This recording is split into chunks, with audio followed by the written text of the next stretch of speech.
제 이름은 윤미정입니다. 올해 56살 중학교 교사로 30년을 가르치다 은퇴한 지 반년이 되었죠. 조용한 시골 마을로 내려와 평온한 시간을 보내고 있었지만 그 평화는 생각보다 쉽게 깨졌습니다.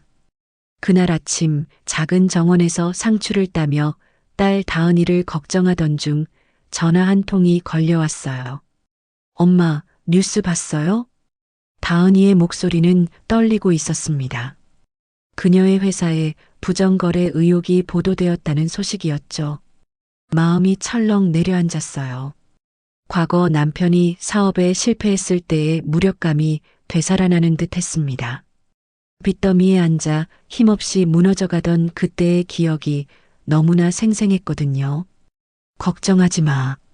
아직 확실한 게 아니잖니. 침착하게 지켜보자. 딸을 달래면서도 가슴이 답답했습니다. 수많은 학생들의 문제를 해결해 왔지만 막상 내 가족 일이 되니 손이 떨렸죠. 점심을 먹고 마트에 장을 보러 갔는데 그곳에서 예상치 못한 사람을 만났어요. 미정아, 돌아보니 장석호였습니다. 대학 동창이죠. 20년은 좋게 넘게 못 봤는데 살이 많이 쪘고 화려한 옷차림을 하고 있었어요. 명품 시계와 고급 정장을 보니 성공한 사업가임이 분명했습니다. 석호야, 어쩜 이런 곳에서 보게 되네. 이 근처에 투자할 땅이 있어서 왔다가. 너 여기 살아? 응, 은퇴하고 내려왔어. 석호는 활짝 웃으며 반가워했지만 그의 눈빛은 왠지 모르게 계산적이고 차가웠어요. 그는 남편의 사업 실패를 언급하며 필요하면 언제든 도와주겠다고 말했죠. 저는 단순한 호의라고 생각했지만 지금 돌이켜보면 그때부터 뭔가 계획이 있었던 것 같아요. 그는 부동산 개발업을 한다며 명함을 건넸습니다. 회사 이름을 보고 저는 깜짝 놀랐어요. 다은이가 다니는 회사와 관련된 계열사였거든요. 집으로 돌아와 다은이에게 물으니 장석호가 그녀가 다니는 회사의 계열사 대표라는 것을 알게 되었습니다. 이런 우연이 있을 수 있을까요? 딸의 회사에 문제가 생긴 바로 그날 그 회사 계열사 대표와 마주치다니요. 석호와의 만남 이후 불안감은 더욱 커졌습니다. 교사로 살면서 학생들을 보는 직감이 있었는데 그 직감이 석호를 보며 이 사람은 예전의 석호가 아니다라고 말하고 있었거든요. 혹시 다은이까지 연루되는 건 아닐까? 남편의 악몽이 다시 시작되는 건 아닌지 두려웠습니다. 그날 밤 창밖을 내다보니 평소처럼 조용한 마을이었지만 제 마음은 전혀 평온하지 않았습니다. 뭔가 큰일이 시작될 것 같은 예감이 들었죠. 다음 날 아침 다은이에게서 다급한 전화가 걸려왔습니다. 검찰이 회사로 와 강제 수사를 시작했다는 소식이었어요. 딸은 자신이 담당했던 업무 중에 수상한 거래들이 있었다고 말했습니다. 무의식 중에 불법 거래에 연루되었을 가능성이 있다는 말에 머리가 어지러웠죠. 점심때쯤 석호에게서 전화가 걸려왔습니다. 내 딸 일 때문이야라는 그의 말에 심장이 멎는 줄 알았어요. 그는 자신이 다은이를 도와줄 수 있다며 저를 만나자고 했습니다. 뭔가 의도가 있다는 걸 직감했죠. 그날 오후 이웃집 박정우 형사를 만났습니다. 저는 그에게 부동산 관련 사기 사건에 대해 물었고 그는 장석호라는 이름에 날카로운 반응을 보였습니다. 그 사람은 현재 우리가 주목하고 있는 인물 중 하나라는 형사의 말에 온몸에 소름이 돋았어요. 제 직감이 맞았던 거죠. 정우 형사는 석호가 저에게 접근했다면 매우 조심해야 한다고 경고했습니다. 집으로 돌아와 다은이에게 물으니 석호를 만나기. 일주일 전쯤 인사팀에서 저의 근황을 물어봤다는 사실을 알게 되었죠. 이것은 분명 우연이 아니었습니다. 그날 밤 저는 잠들지 못했습니다. 창밖을 보니 어둠 속에서 누군가 서 있는 그림자를 보았죠. 저를 감시하고 있다는 느낌에 불안감은 극에 달했습니다.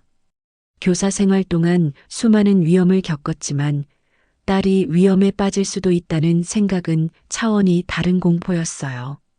아침에 일어나니 다은이에게서 개인 면담이 있다는 문자가 와 있었습니다.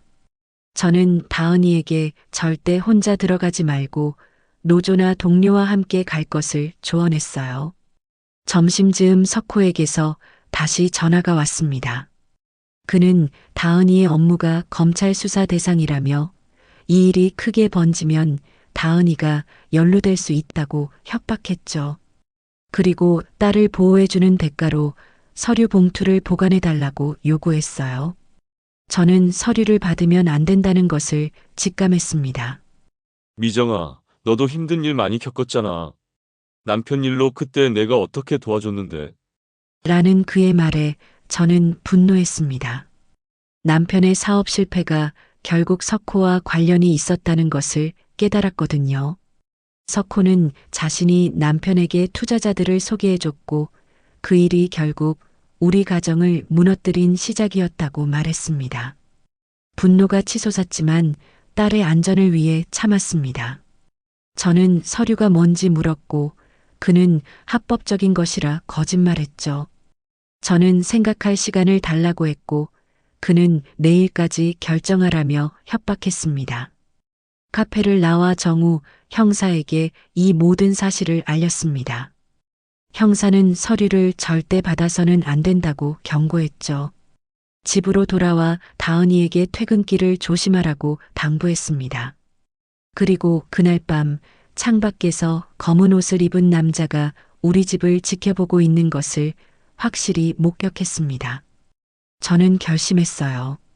석호에게 굴복할 수는 없다고요. 새벽에 꾼 악몽 속에서 남편의 사업 실패 순간에 석호가 등장했습니다.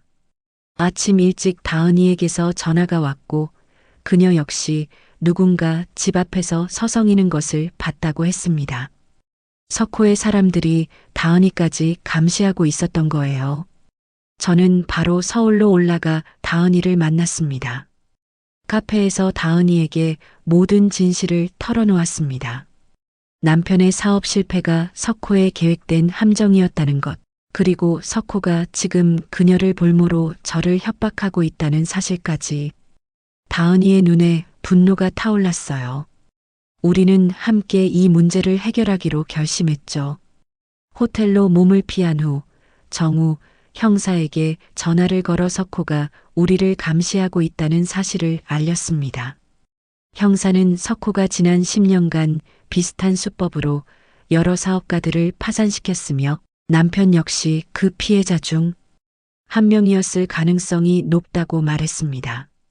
남편이 자신이 무능해서 실패했다고 자책하며 세상을 떠났는데 사실은 누군가의 계획된 함정이었다는 사실에 가슴이 찢어졌습니다. 그날 저녁 석호는 우리가 있는 호텔까지 찾아와 만남을 요구했습니다. 미정아, 나를 너무 만만하게 보지 마. 딸의 안전을 생각한다면 빨리 결정하는 게 좋을 거야. 라는 그의 말은 명백한 협박이었어요. 하지만 저는 굴복하지 않기로 결심했습니다.